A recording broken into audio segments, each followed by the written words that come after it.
Hello. Welcome to the Smile with Be Mile show.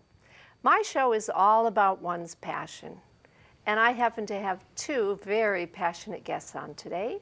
I'd like to introduce Irina Borisova. Hello, nice to see you again. Nice to see you, Irina. And we have Tom Gasek. Hi, B. It's a pleasure to meet you. You as well. I don't even know anything about you, but I already like you. Lucky me. All righty then. So, now you two, we have a passion in common, is that correct? Oh, yeah. Yes. Yeah. Do you care to share what that passion is? Sure. Both Irina and I are big animation fans, and in particular, we really like what's known as stop-motion animation. And what stop-motion animation is, it incorporates three-dimensional objects, models, puppets.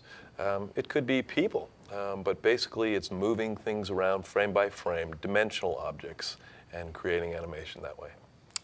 It seems like it would take a long time to do that. It can. It can. When Irina and I work together creating commercial work, we might get a 30-second commercial that would take a team of 4 or 5 people 8 or 10 weeks to create 30 seconds of animation. Now, when you're thinking about animation, it's not just moving the objects, but it's also creating them, coming up with the idea first, of course, creating the objects, working everything out, and then making a move and putting it all together with sound. It's a lot. Sounds great. Now, I always like to ask this question, so please bear with me, but are you from the area, Tom? Not originally. I do live here now. I've been here for about 12 years with my wife, Elizabeth Butler. But originally I'm from upstate New York and have traveled all over, primarily following this industry. I've lived in Oregon, California, Florida, Bristol, England, worked in Halifax, Nova Scotia, but all mostly because of the work. So you followed your work. I did. Followed your passion. I did. That's great. Now, let me guess, if you talk for a few moments, are you from around here? Originally, I'm from Ukraine. Ah. Yes, but Okay. I have been living in America for 17 years now. 17 years. And now I'm a Massachusetts resident in Lee, Congratulations. Massachusetts. We are Thank you. very, very happy to have you as part of our community. Thank you. And you're married to someone very interesting as well, is that correct? Yeah, my husband, Eugene Mahmoud, he's a movie making specialist, and he did a lot of visual effects, and he got his Oscar for engineering and scientific achievement for developing optical bench and particular Predator, movie Predator, and a lot of movies like Dirty Dancing, Ghost Dead, and so on, and a lot of commercials. That's And then we tremendous. moved to Massachusetts because it was a very big studio here in Lennoxdale, Mass Illusion. I thought you moved here because you heard about Be Mile. No? Absolutely. You're right. You wanted to be on this show, is that You're correct? right. Well, we're glad that you're here, Irina. All right, now Tom, I want to make sure that we have time because you brought some wonderful visuals with you, is that correct? Right. Would this be an appropriate time for you to share something with us? Sure, I think it's a good time. What I'm going to show you first is a commercial sample reel. So when someone creates animation and wants to make a living, they have to show the world the kind of work they do. And this reel, which is about 6 minutes long, is a compilation of bits of animation and then some complete commercials, and many of which Irina worked on. Great. So why don't I go ahead and play this? That would be great.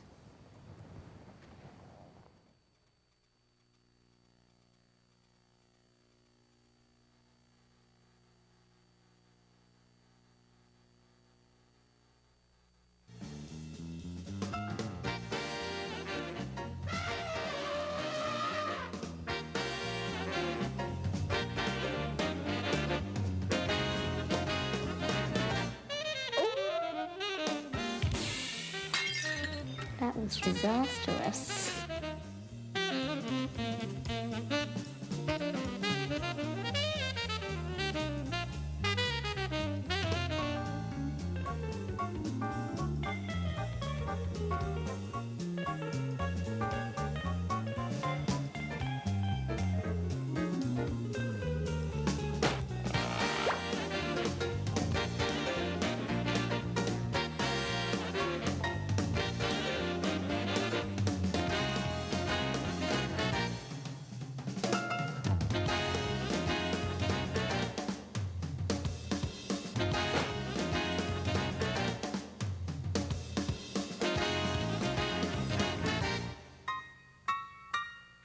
drugs.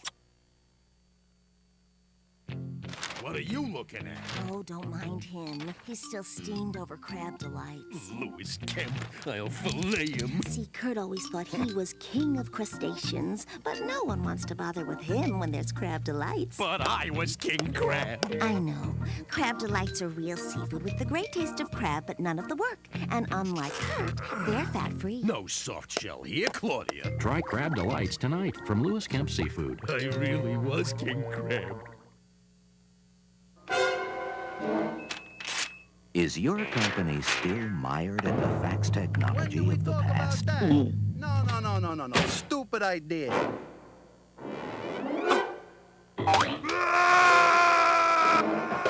Get a Mita plain paper fax machine with 33% better resolution than 90% of the fax machines in use today.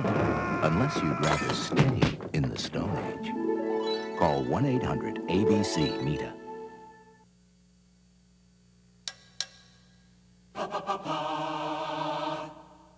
Presentando las nuevas e increíblemente deliciosas papitas de Burger King, que le ganaron a las de McDonald's en una prueba de sabor nacional.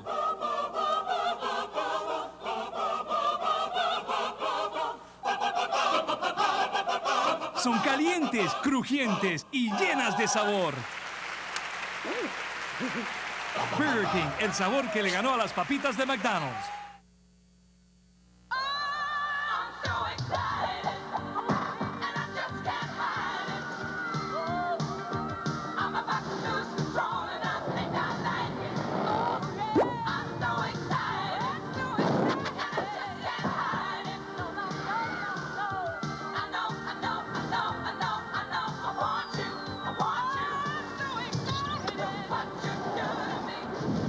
Get that Friday feeling with Crunchy. Oh, good heavens, what's that you've got there? That's my new electric ceramic hog cooker. Oh, and you watch this, I bet you like this, look. Turn the knob on and whoop, that's the halogen. See? Just comes up straight away and starts cooking. Is it very easy to clean or... Oh, yeah. Just wiped over and it's clean. It's wonderful, isn't it? I can even make my face up in that. For all your creature comforts, cook electric. Over here. Thank you. Thank you. Let me introduce my men. You know them all. There's Crawling on the Ground Man, Looking Through Binoculars Man, Calling on the Radio Man. But Sergeant, where's Smoking a Cigarette Man? He's gone to the great toy box in the sky. Every year, tobacco kills about 3 million people worldwide. A message from Rat. Reject all tobacco. Could we turn that off?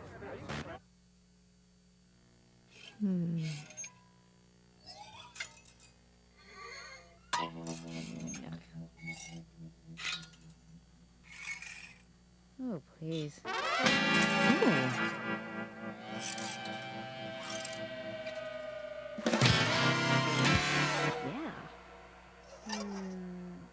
No.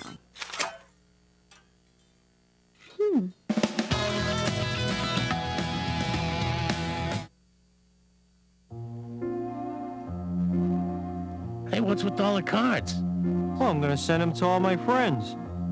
We're your only friends. What? Oh. This Christmas, Hallmark has loads of boxed Christmas cards starting at just $4.99. Look, I made friends. Yeah, I see. Hallmark, for the stuff that matters. This is Bill. Bill. Frank. Jack. What am I doing? Next caller. Hi, I don't understand. How do you kiss? Whoa. Well, Daddy. Oh, tough one. Oh. You know, I think you're supposed to do something with your mouth. Oh, no. Are you supposed to go like that? Okay. Oh, I got it. Ew, what are you doing? Like this, Felicia? Hey! No! Who can work under these conditions? It's absurd. Get me out of here. This is so gross. Can somebody get my producer? Don't forget to tune in next time for more Love on the Line. Ugh, dog breath. The person that deserved credit for putting a man on the moon was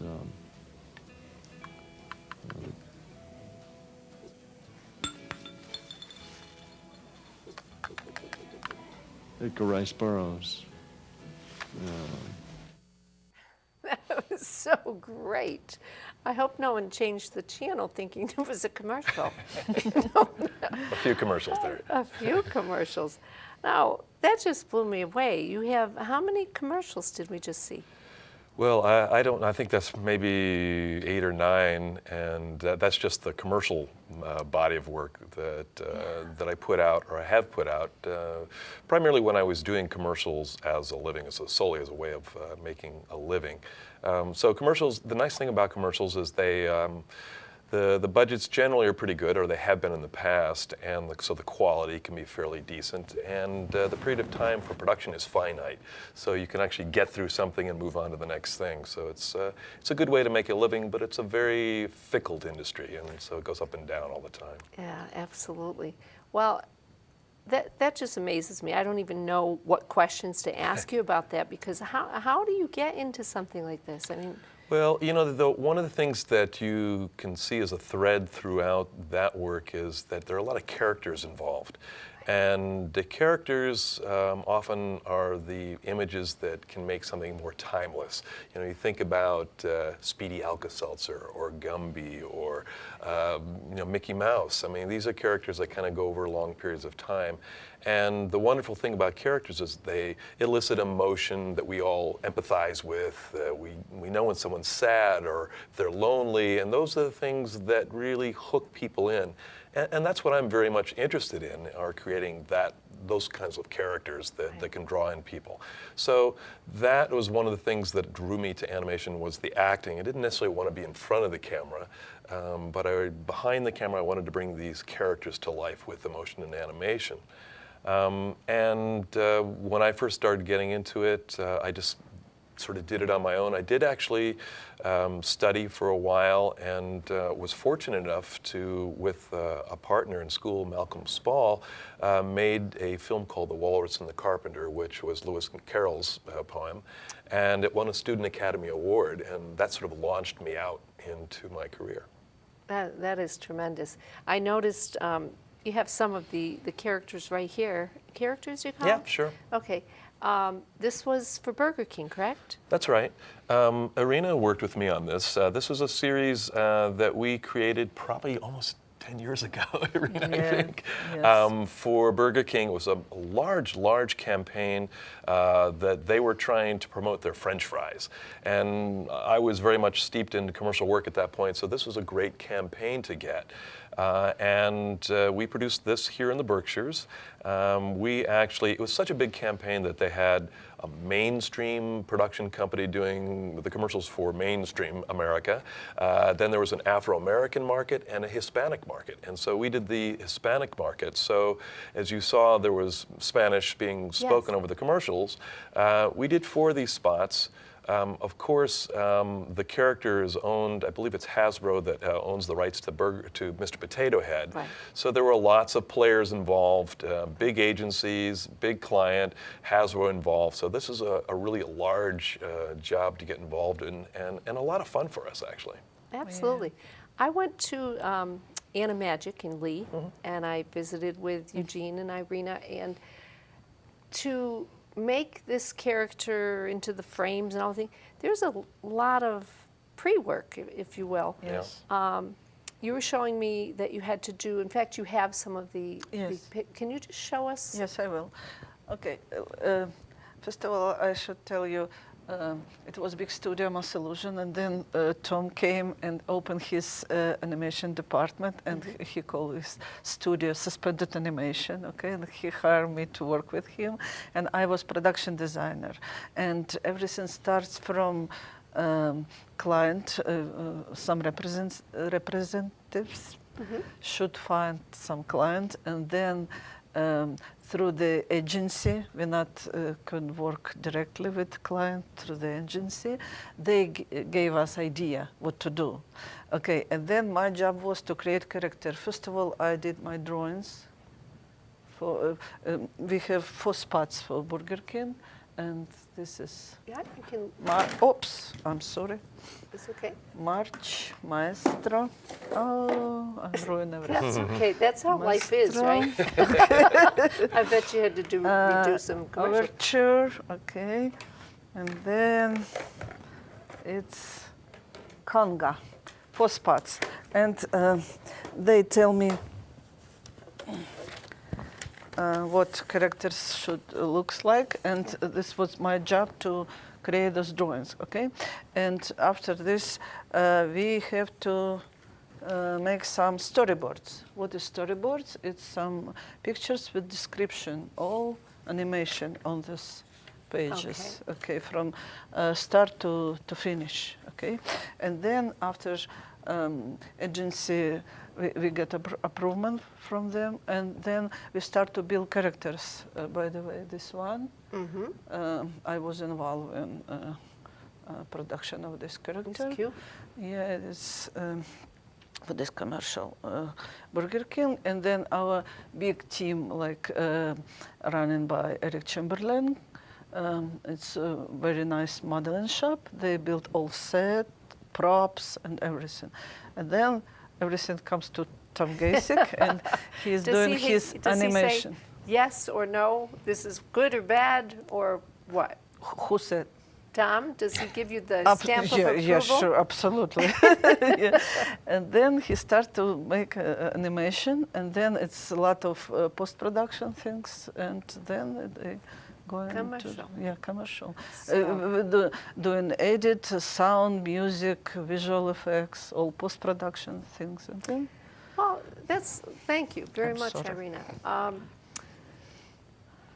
So, you create the storyline after she brings all of these things to you? Do you actually say, here's what I'm going to do with this little guy here, and that's where you put the emotion behind it? Well, sort of. It's a combination. Filmmaking is such a collaborative effort, and there's so many people involved. So as a director, I just have to be kind of the coordinator. So what Irina was explaining is that the agency that represents Burger King in this case would come to us with scripts. And so there's a written form that we have to follow, which is all based on their research and that sort of thing. And they're looking for us to visualize their script. And so as a director, I would work with people like Irina or Elizabeth Butler to come up with storyboards, and Irina might do character designs based on what Hasbro wants their Potato King or Potato Man to look like. So all these parameters that we have to work around. And my job is to keep coming in and checking everything and making sure that the agency's getting what they want, that there's an aesthetic that's working and is pleasing to what I want it to be. And then I'm a director who's also very hands-on. And although in this particular case, I did not do any model building, in a smaller job I might get into and work maybe with someone like Irina to make models. But in this situation, where I got involved is that I got involved in the actual animation itself. And so these puppets are made to actually move and are manipulated in a way that they can be expressive. And next to the potato head character, there's a very, very simple, what we call an armature or a skeleton that's underneath these models that has wire. There's more complicated ones with what we call ball and socket armatures. And so that allows us to manipulate the character into a position bit by bit, taking a picture one move at a time. So it's not just a matter of moving them, but moving them in such a way that they, in running time, look like they're regular people with emotions. And that's the art of the animation. So I love that part of it. That's the acting and the animation. So despite overseeing everything, I like to get in there into the trenches and do that animation part. And then after that's done, there's this, what we call the post-production process, which is putting the sound together, cleaning up what ends up being supportive rigs for characters sometimes, adding effects like sparks or smoke or things like that. And that's that post-production process, which I oversee as well. It's fascinating, and you know I could dissect everything you said and ask you for some particulars, but I'm curious, who influenced you, Tom? Well, I've been influenced by a lot of people. Certainly, I'm influenced by fine art, by music, by animation, but specifically in animation, I have a lot of influences, but probably more specific to this kind of character work are people like Art Clokey, who created Gumby, Nick Park, who I worked with on The Wrong Trousers. Nick Park created the Wallace and Gromit series, and I was able to work with him on The Wrong Trousers. There's puppet animation was very big and still is big in Eastern Europe. There are people like Jan Svankmajer, who works out of Prague, people kind of consider him a surrealist in stop motion. He's a big inspiration for me. There's another animator by the name of Yuri Barta, whose work I love. There are people all over the world that I look at for this kind of thing that I'm always fascinated in what they do. Now, were you fascinated since you've been a little boy? Well, you know, it's interesting. As a kid, I look back and think about what it is that maybe started this whole process. And what I remember, I drew a little bit, but I didn't like to draw a lot. But what I liked to do as a kid, 5, 6, 7, 8, 9 years old, even up to 12, I think, I remember creating little scenarios where I might build a Lincoln log fort or something out in the woods, and I'd have these little characters that I would play around with. And I remember doing that sometimes to entertain my brother or just entertain myself. And so I was kind of doing that just playtime on my own. And as I got older and started to learn about animation, everybody that I looked toward was saying, well, you have to learn how to draw and do this and do that. And I said, well, I think you can do it other ways. And they said, well, you can try it. So I started playing with stop motion probably in the mid-'70s or so and started making little films and learned a lot from just making mistakes and building up a repertoire of ideas and techniques. So I was able to take that child's play and turn it into something else. That's wonderful. I love that when people realize their passion from when they're small little people. Yeah. Now, did you have a slinky? Yeah, I had slinkies, I had potato heads. Absolutely. Yeah, absolutely. It was loaded with toys. I remember one Christmas, I was brought up in a very traditional East Coast family. I had 2 older brothers, and I remember my father asking me one particular Christmas what I wanted for Christmas. And my brother answered, well, I want a machine gun, I want a pair of skates. And I said, well, I think I'd like to have a dollhouse. And I could see my mom just grab my father like this, like, don't react, don't react. And that Christmas, I got a dollhouse. That's awesome. And we put it around the train track, and we ran the train through the house. And that's so cool. I think my mom saw this early on and said, let him have that creative play. You are an artist. That's wonderful. And flip books. You had those little flip? Yeah. Oh, that's so cool. So, came to the Berkshires, and where are you working out of specifically? Well, these days I'm actually not in the commercial industry as much as I used to. I'm actually teaching at the Rochester Institute of Technology up in Rochester, New York, which is a long commute, as you can imagine, back and forth. I'll eventually move up there. But while I really had my production company going here, which I pretty much closed as a official studio about 5, 6 years ago, I actually worked at the Mass Illusion studio in Lennoxdale for a while. I had an office there.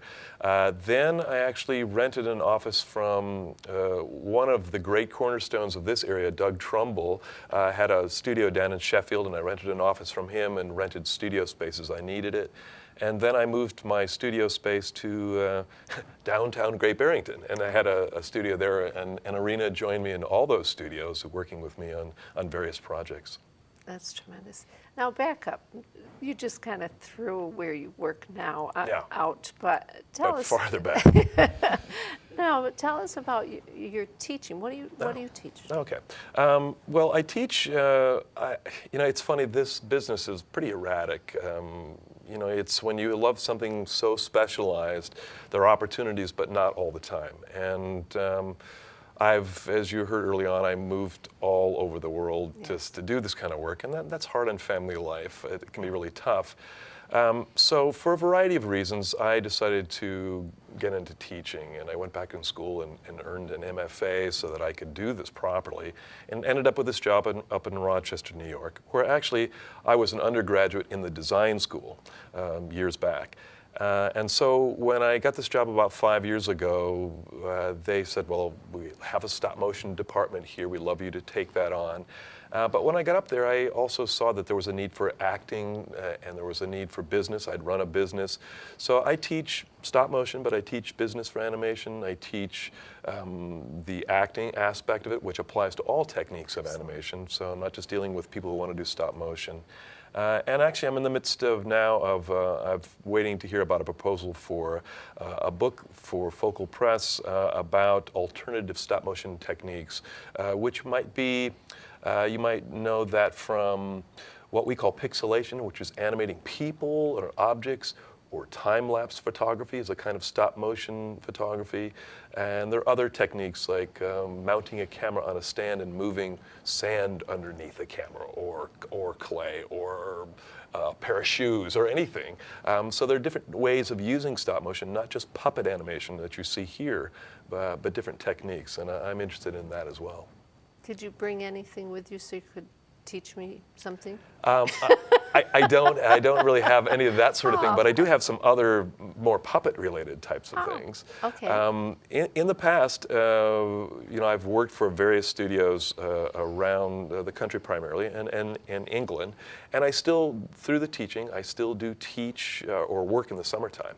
And over the past couple of summers, I've worked on various projects, but 2 summers ago, I worked on a commercial for Sony Bravia television. The client was actually out of London, but they decided to shoot in New York City. And they took over Foley Square, downtown New York, and they hired about 30 animators and a big crew, and they created this fantastic commercial. So I was invited as one of the key animators to come in on that. And then I was invited to London to work on some of the post-production. So I'd love to show you this spot for Sony Bravia. It's just a 60-second commercial. Oh, I would love it. And it's quite an amazing feat, actually. Lots of people involved. Here we go.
Actually, I saw this commercial in Ukraine when I was last year. Really? It's around the globe.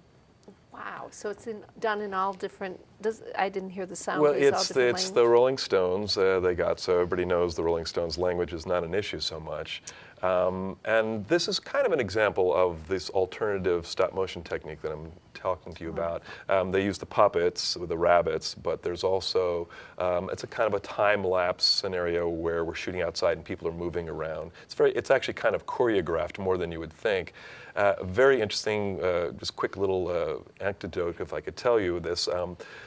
When we had to animate with those rabbits, the animators would rush in and move the rabbits. You'd have to take one rabbit out and put a new rabbit in its place because the rabbits were formed in different shapes, so they look like they hop one frame to the other.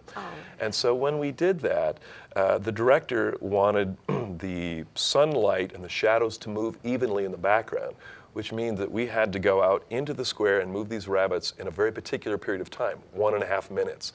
So we would have walkie-talkies on us. 30 people would go out and move their rabbits. We'd hear the director over our walkie-talkie going, 60 seconds, 30 seconds, 10 seconds, everybody out, everybody out. Everybody would like scramble, get your last breath, then boom. And then all of a sudden there'd be 6 cameras around, click, 1 picture, 2 pictures in this case, and then we repeat the process. It was quite a thing to be a part of. So you didn't have to do any aerobics or anything during that time? The interesting thing is that we actually did go into several studios days before we went out into the square to practice this, so that we would have a sense of how it worked. So when you get out into the city, I mean, to take over a square in New York is a big deal. Yeah. So you want to know what you're doing. So we did practice actually ahead of time. Fun. Yeah. So did you run into any big, problems when you were doing that? Well, no. There was a lot of money for this, well supported. So there were a lot of challenges. Certainly. I mean, the big deal was this was in late July, early August. It was like 92 degrees.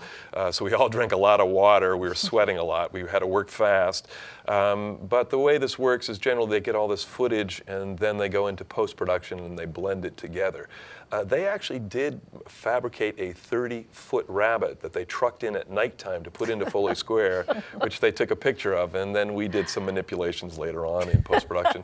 And I went to London and worked on a transition of these rabbits turning into a wave, and I worked on that in a studio in London. That's tremendous. That was great. A lot of fun. I can't wait to see the show so I can hear the sound with it. Oh, yeah. It's fabulous. It's nice to have that. Oh, yeah.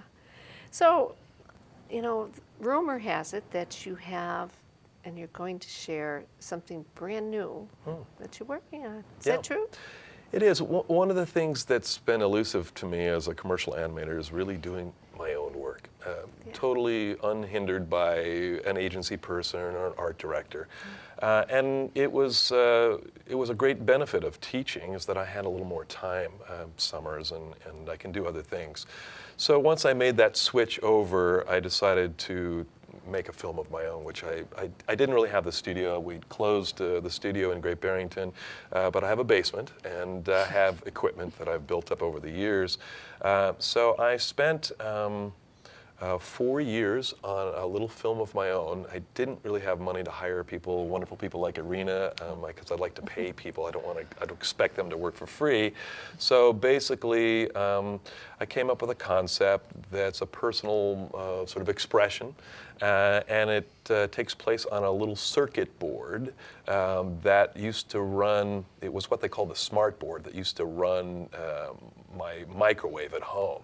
And it started shorting out at one point, and my wife, we banged on it for a long time to try to get it to work. You know how it is with electronics or TVs or whatever, boom, and it's working, okay, let's leave it. So eventually that didn't work anymore, and my wife pulled out the circuit board, and I was fascinated by it. And so I decided to create this film idea on the circuit board, but I couldn't work on a really tiny little board like that. So I duplicated that circuit board 4 foot by 5 foot, made it look very real. It took me about 9 or 10 months to fabricate everything, model build. And then I spent the next 18 months animating really what boiled down to an 8-minute short film.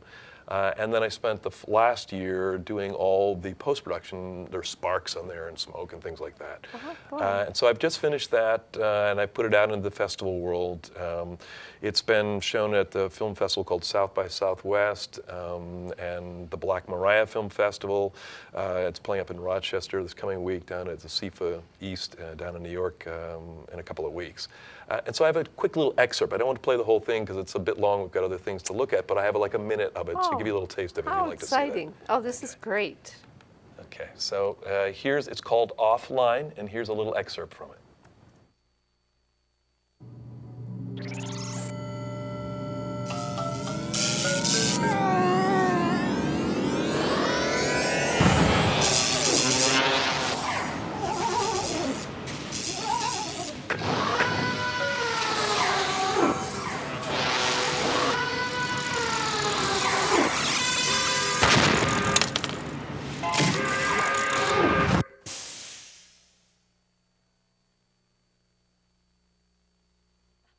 Oh, there's actually a little bit more. There we go. There's a little bit more there. There we go.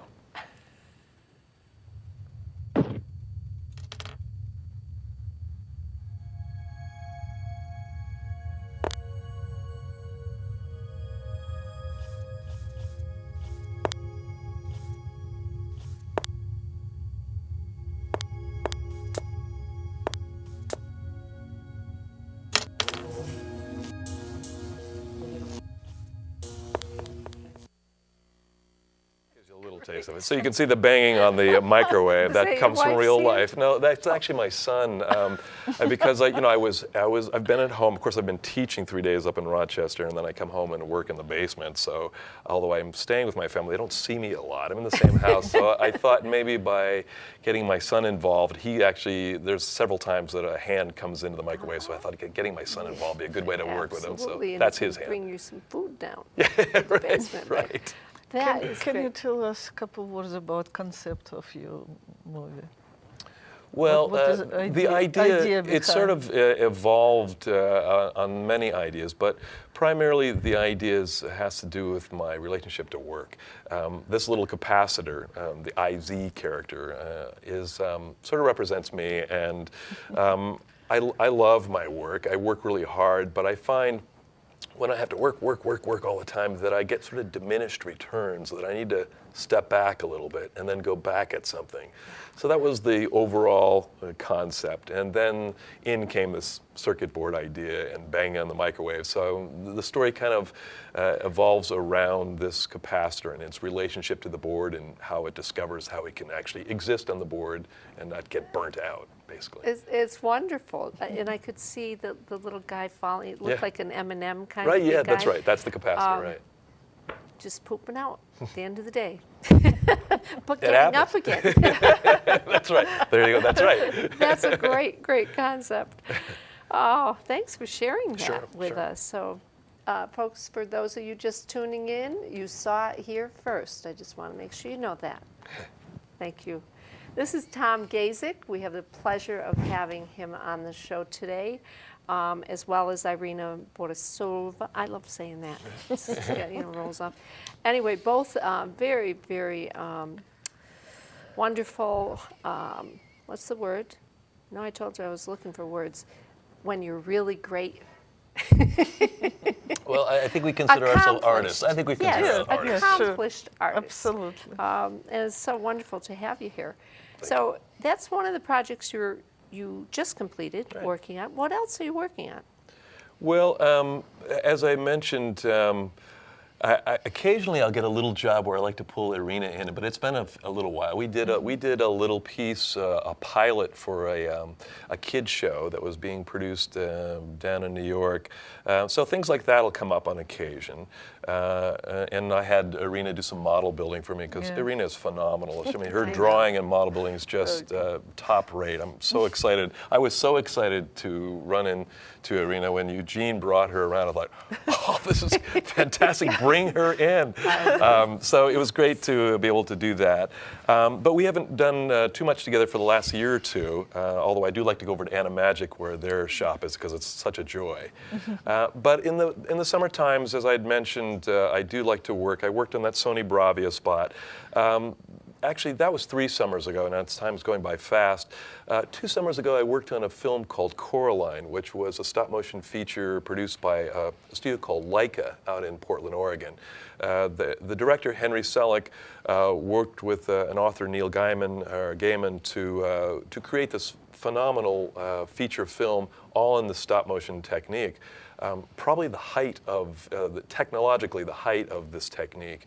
And they shot it in 3D, and so that meant basically that you put on the glasses and it comes out in dimensional. And they did it in a very tasteful way. And so it's kind of funny how that worked out. At RIT, I have great, wonderful animation students, and so I tried to get Leica to come to RIT to meet my students, and they met the students, and they were there for a couple of days, years back, and at the end of the visit, they kind of pulled me aside and said, well, would you like to come out and work on the film? And I thought, well, that wasn't my intention, really. That works. But I quite honestly, my first reaction was like, I don't think so, because these people are literally the best stop-motion animators in the world, and they've been at it for a year and a half, and I don't know if I could just drop right in. But I eventually got my nerve up, and I said, how can I pass up this opportunity to get this invitation? And so I went out to Portland, ended up actually staying with my sister-in-law. My wife's sister lives out there. And I worked out there for about 5 or 6 weeks, and they put me to work immediately animating Coraline. And so the way it usually works is they give an animator, even a very experienced animator, 3 or 4 weeks to play with the puppet to get a feeling for the acting, the character. So you have to animate a character a very particular way so you know that that's Coraline. And they give you the time to do that. I didn't have that time. And so what they did for me is they gave me quicker shots that were sort of action shots, that the emotion didn't require a lot of subtlety because I didn't have the time to get up to speed on that. So I did shots of Coraline when she gets, she's in the other garden and there are these daffodils that come up and they grab her and roll her up and roll her off and she screams. Or a praying mantis arm comes down and grabs her. She shoots a little triangular, a special stone at these bees, and the bees come down the ground and all the sawdust comes pouring out of them. So I would do things like that. So all the shots I did ended up in the film. I got a credit in the film, which is a real joy, and I got to see and be a part of this whole production. And because stop motion is a very small world, it really is in terms of the people you know, I knew probably about a third of the crew that was there from England, California, Portland, so it was nice to kind of catch up with that sort of extended family that I've had over the years. You know what I love is you were so animated as you were talking about this. I mean, this is your passion. It is my passion. And really how is. lucky are you to live your passion? I'm very fortunate. That is wonderful. Same with Irina. When I go to visit Irina at Animagic in Lee, she can't show me things fast enough and talk fast enough about, because she does the puppets as well, you know, so it's just fabulous. I'm getting all this energy from it. I have to ask you, do you have an acting background? I know you direct, but did you take acting? Well, I've always been fascinated by acting, and I was, you know, I get stage fright like everybody else, and I think good actors get stage fright. Sure. And I just thought, well, I don't know if I really want to do that necessarily, and I didn't know if I wanted to memorize lines, that sort of thing. That really wasn't my forte. I mean, I appreciate it when it's done well. Yeah. I've always appreciated improvisational acting, and I did take classes just as in community theater because that always fascinated me. So this was a great outlet to be able to, I feel like I know acting, but it was more satisfying for me to actually put that through these figures and through the animation. So it was a great outlet for me. And it is very important to have that aspect of it. At a higher level, that's what people talk about in the animation world. They don't talk about how well you animate in terms of the smoothness or anything. They talk about the performance and the emotion that you elicit. Exactly. And that's what's important. Exactly, and that's what I saw in watching all of these commercials that you shared with us. I mean, it was great. Now that little crab one, she has her hand up. I ask you to show some pictures from Caroline, because I'm Sure. considered this is masterpiece. I have a couple quick little shots. Let me take me a second just to dig this up really quickly here. Just some behind the scenes things I could show you. I set aside a couple quick little shots. These are, take me a second, I'll just highlight these and I'll put them over here. You have to be patient with me here. There we go. These, if you can get these on air for a second, I can show you. This is a picture of Coraline the puppet. Now, her face looks very strange, as you can see. This is without the facial structure. And so she's on a rig right now coming towards the camera. You can see her eyeballs there. Her eyeballs can be manipulated with little tools and move them around, and you can move those eyelids up and down. Now, if you look at this next picture, you can see the faceplate for the brow and the upper eyes is on. And those are little pieces that are stuck on by magnets. And then when you put the bottom piece, you get the whole frontal face. So they're all what we call replacement faces that go onto the model. And then you can see the rig, that line going into her belly. And then this is me working on Coraline when she's getting her feet bit by daffodils. So you can see how close, the camera's there on the left, the lens is right in close. So it's very tight quarters to work in. And the puppet is actually held up. If you look up the puppet, it's hard to see in this picture, but there is what we call a rig or a support that holds the puppet up. The camera does not see Coraline's head here, but sees from the waist down. So I can get her off the ground and dance her as the flowers nip at her feet. And that's kind of like what the shot looks like. So the backdrop on that is about how big? The sets are probably in rooms that are about, I'd say, 30 by 40 feet. They're quite large. And in this particular case, in the what we call the other garden, we were highlighting, the set crew was highlighting the colors by using ultraviolet light and also fiber optics that were under the table that would come up through the flowers, so you had this brilliant color. So when I animated, I actually had to wear goggles that were anti-ultraviolet all day long so I didn't hurt my eyes. So there are lots of techniques that are utilized in this particular technique. As I say, this area, or this feature in particular, was a very high technical level, and a real joy to watch, and beautifully executed. Really, really lovely. And film. you said the size of the studio was like size of stadium. The studio itself in Portland, Huge. very much like the studio that I worked at Aardman's in England, they're massive warehouses. They usually go out to business parks and get these big studios because it's nice to have everything under one roof. So you might have the area that I just mentioned to you, the 30 by 40 foot is what we call a shooting bay, which might be a little larger than this studio here. There might be 30 of those in the center of the studio, and then all around are all the fabrication areas where their sets and props are built, post-production is done, all sorts of things are going on. So it's a massive area, big thing to coordinate. And Leica, in particular, out in Portland, Oregon, it used to be called Will Vinton Productions. I actually worked there as an employee years ago. They are one of the studios dedicated to doing this kind of technique and feature work. Now, Tom, do you think about what you're going to do next? Is it in your mind all the time, like creating characters and? It is actually. It comes in and out all the time. I joke with my wife Elizabeth, who is an illustrator and who's been in this business with me on and off for many years. And sometimes we would go hiking, and I like to walk and like to hike, and I find it actually sort of a meditative spot for me. And if I'm in the lead and my mind starts to go off, I might actually start doing something as I'm walking, and she'll kind of bring me back. And I was like, no, remember where we are. But in my mind, I'm thinking like, what am I going to do tomorrow with that character? Is the face like this, or is it like this? And I might try it out. And so it is the acting part of it. The characters are always a part of it. It's such a slow process that you do have time to think about things. I have other ideas sort of ready to go, what we call pre-production, the area that Irina is so good at, which is the drawing and the designing and the building. I have a film that actually Irina helped me a bit with that has an environmental message that I co-wrote or created with Elizabeth Butler and Mikey Cash, some people that I've worked with. And that's sort of on the back burner, sort of ready to go. But it's a 2-year project to do a 3-minute film. And there's a book that I'm waiting to hear about. If that happens, I'll do the book, then go to the film. So it's, you really have to dedicate all your energies to these extra projects, especially while working full time. Now, have you a name for the book, title yet?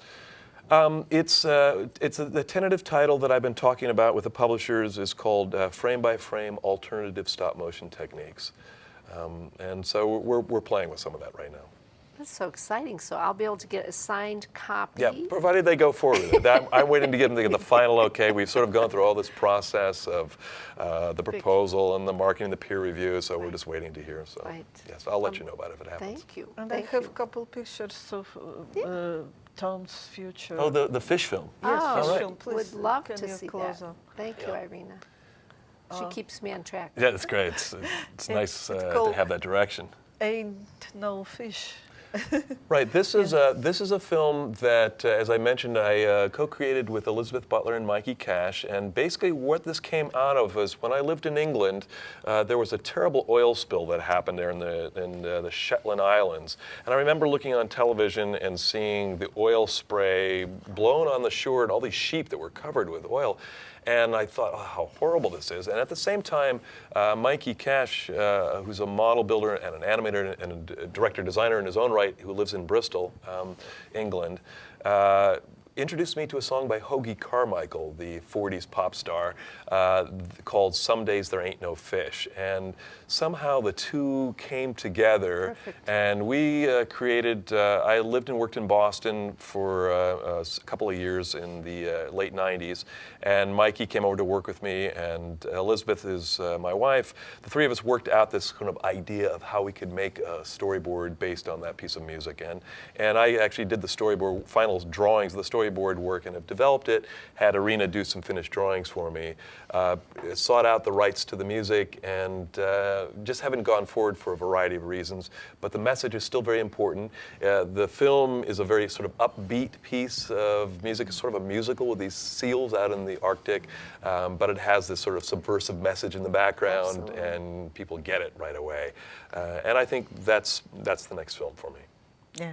Maybe it will be the next project for us. That's wonderful, and thank you for sharing. You did those drawings, correct? Irina did those drawings. They're beautifully beautiful. done. Yeah, thank really you great. very much. So you're a humanitarian as well, an environmentalist, and you're just all a whole ball of wax all together here. Well, you know, this All is a good. great privilege to be able to hopefully say something, Yes. and it's nice to have something to say, and everybody's got something. So I go to animation festivals, including trying to get my film into festivals, and I see other work, and there's some amazing work out there. Yes. People who do this kind of work for very little or no money, Yes. who have a passion, you know, who have museums, who do this kind of work because it's such a wonderful medium, and Yes. it draws people in and can deliver a message. And for Absolutely. me, I feel privileged that I can do this sort of thing. I do have to make a living, so the teaching has really helped a lot, and I get to share, which is wonderful, and I see some great student work, Right. so I'm Right. very fortunate. Right, and be a mentor Yeah. to all these students. That's wonderful. As you were talking, it reminded me, my husband's a writer, and he does short stories, and he's like a social conscience. Great. And same as you, and I love that because we need that. We need those little taps on the shoulder because a lot of us walk around in a different place. That's and true. we need to be grounded, and you are helping us. We only have maybe 5 minutes left. And Tom and Irina, I'd love for you to share with the viewing audience maybe some way that they could, if they have a passion like you do, how they should begin. What should they do to What do you get think, Irina? started? You should start from 3 years old and have your dream. When I Don't let had people say no to you. Or yeah, and then I attend children art school when I was 9, and when I was 12 years old, I knew very clear what I can to do, what I love to do. And you have a degree in architecture, correct? Yes, but then I well, that all fits. fits. Yes. It's by accident I went to architectural school, but anyway, now I'm working like animator and artist. It was my dream all my life. That's wonderful. I'm glad you pursued it. And Tom? Well, I think Irina's right. I mean, I think when you're a kid, you're uninhibited, and if you can somehow tap into that and carry that forward, that's a really special thing. And you know, things do change as you get older, and I think you have to listen to yourself. You know, and I'm sure it's very interesting because I have a son who's about to go off to music school, and of course he can go for practically nothing where I teach, but they don't have a music program, and so he was going to go to a school in Chicago, and you know, I applaud him for doing it because he really wants to do that. It'll be difficult. He'll have to borrow money, but he'll follow his passion, and I think that's very important. If you love something, you'll find a way to pay the bills, but life will become more of a joy. There are always hassles, but if you can have some joy in your life and carry it through, you've got it made. So, so you have to listen to yourself and follow through. Absolutely. See, you know, I always wanted to have a Smile with B. Miles show, so I could meet folks like you.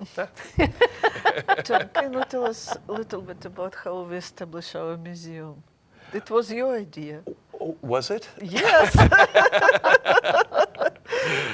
I don't know if I could take credit for that, but I will say that Animagic, run by Irina and Eugene down in Lee on Main Street, is such that is a true piece of passion right there. You know, it's not a moneymaker for them, but they have this beautiful little gem of a place that if you stumble upon it, you'll be just blown away by what's in there. Amazing talent. They've got a little area for some of my work, which I'm honored to have there, but other great work, Kleiser Walzak's work, Doug Trumbull's work, Eric Wilson. These are all people who have been through this area, let alone their own work. Irina's fantastic illustration. So it's a small little shop, but it is packed. It's a jewel box. Yes, it is. And they have kept it going for years now, and it's one of the jewels of the Berkshires, Absolutely. I think. And Irina even has the little classes for kids to do their own animation. Look, I should tell you when it starts. When we did this spot for Santa's Village, do you remember? With Santa house and all the small puppets. Yes. And we did it for it was for New Hampshire. Yeah, there's Williams, a Christmas no, theme no. park up in New Hampshire that hired us to do that. Okay, theme park for New Hampshire. It was such a beautiful set and puppets, and people came and said, "Oh, it's such a beautiful place." And Tom said, "Okay, why we not getting paid for this?" Now that's make a museum. And then Eugene came. And Eugene said, "Okay, this is idea. This is how Animagic was established." I love it. Listen, again, I want to thank both of you. Tom Gasek. Pleasure. Thank you, babe. Real pleasure. And Irina Borisova, my friend. Yeah. I love it. Listen, come back again. When you have more things to share with us, I would love it. For those of you tuning in to the Smile with B. Miles show, we'll see you again next week. Bye now.